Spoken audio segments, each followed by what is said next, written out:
Hey, I'm Ray Latif, the managing editor of BevNet. We're back on the Livestream Lounge, which is sponsored by McLean Design. I'm here with John Craven, the CEO of BevNet, and Nick Romcevich, the founder of NuBru Coffee. I just want to make it clear to everyone that the expo is right behind us. The thriving, busy, insane, fun expo is behind us. So if you are here as an attendee, come on in. We've got beer, wine, and amazing sponsors and service suppliers. So come on in. This is the place you want to be. All right. Nick, thanks so much for joining us. Glad to be here. Congratulations on the big Best of win. Thank you, thank you.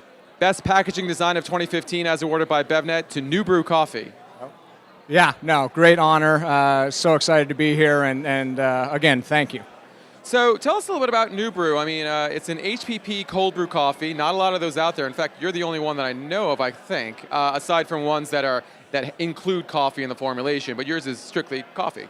Exactly. Oddly enough, we started about 2 years ago, and we were born in the epicenter of craft brewing in Longmont, Colorado, and we started looking into canning cold brew, but you know, me being an athlete to some degree, a novice athlete, you know, I started looking into paleo-friendly recipes and came across coconut milk and coconut sugar, and unfortunately, you can't sterilize those without affecting the taste. So we switched over to a BPA-free PET bottle so that we could high pressure process our formulation. Now you would think that's pretty intuitive actually to HPP cold brew coffee, because cold brew is usually a non-heated process. I mean, at most it's lukewarm, but then you still have to heat it up when you're pasteurizing it later on. So HPPing it, I mean, what is the difference in flavor? If consumers are trying it, you know, what's the difference in flavor that they should expect between an HPP coffee and a pasteurized coffee? Well, in our opinion, it's like night and day. We've tinkered around with some of the heat pasteurization methods, and it really plays havoc with the flavor profile. Yep. So.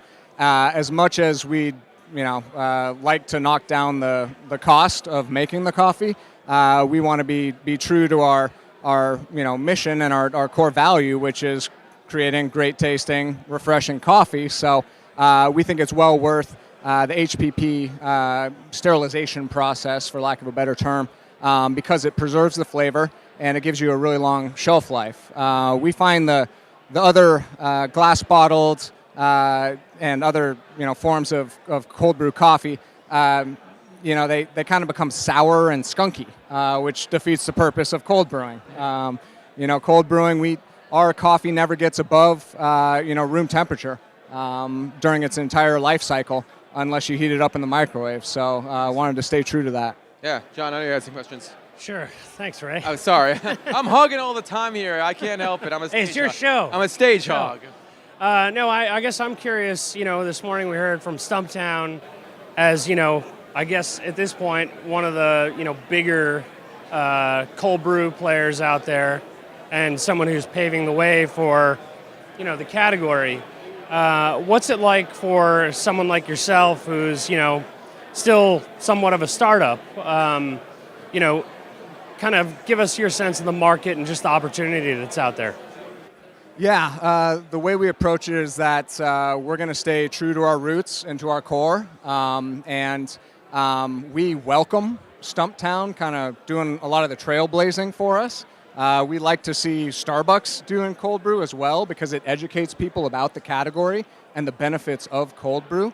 And we think we're in a good position because you know, we're quick and nimble and can make product changes and innovate a heck of a lot more rapidly than these bigger companies, you know, such as Califia Farms, for example. They came in, they had to commit to, you know, the cold brew packaging and the styling and whatnot, and they're locked into it. And you know, that's all the little guys have is the ability to kind of maneuver around these giants that are stomping all over the place. So we're embracing that. We're embracing our craft beer, again, the center, or, you know, Longmont being such a great place for the community of craft beer. We kind of take that similar approach where there's plenty of market share for everybody, and you know, at the end of the day, consumers are going to find the brands and the product that they identify with. and that's why it circles back to us just being true to ourselves and true to our roots. Yeah. Now, what's interesting is yesterday at our beverage school event, there was a lot of talk about differences in packaging and custom molds or using using your package itself to stand out. Your bottle is very similar to some of the ones that we've seen for cold pressed juices. Any plans to go into a custom mold or do something different with your bottle at this point? No, we put a lot of thought into it, and we stole a page out of the playbook of the juicers. Mm-hmm. We wanted to convey that lean, slender, athletic look, so that's why we chose that bottle.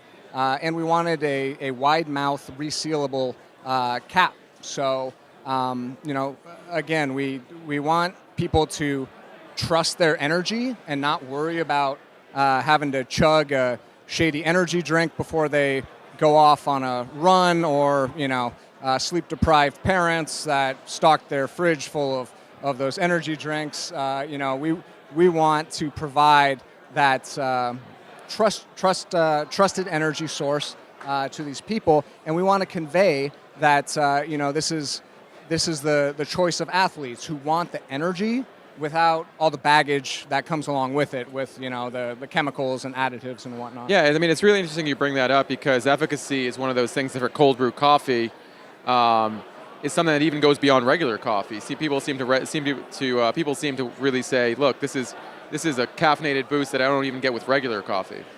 Now, how much of that is in your marketing? Well, one of our main slogans is coffee that kicks acid. So that kicks what? Acid. Sorry, I should clarify. I hope I didn't get bleeped out there. No. We don't have that kind of technology to bleep out. No, not yet. No. It's the internet, yeah. So we're all about being healthier, providing a smooth and easier to consume beverage.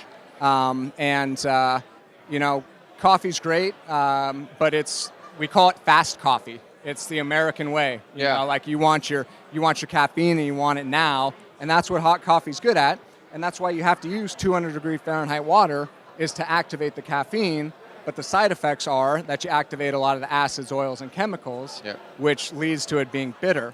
Whereas, we say that we're the barista in a bottle, where we take the time to brew it, and then the consumer gets the benefit of a lower acidity coffee, less acidic coffee, with more caffeine, which is kind of, at the end of the day, what a lot of people are going for, is to get that caffeine out of the coffee. Yeah.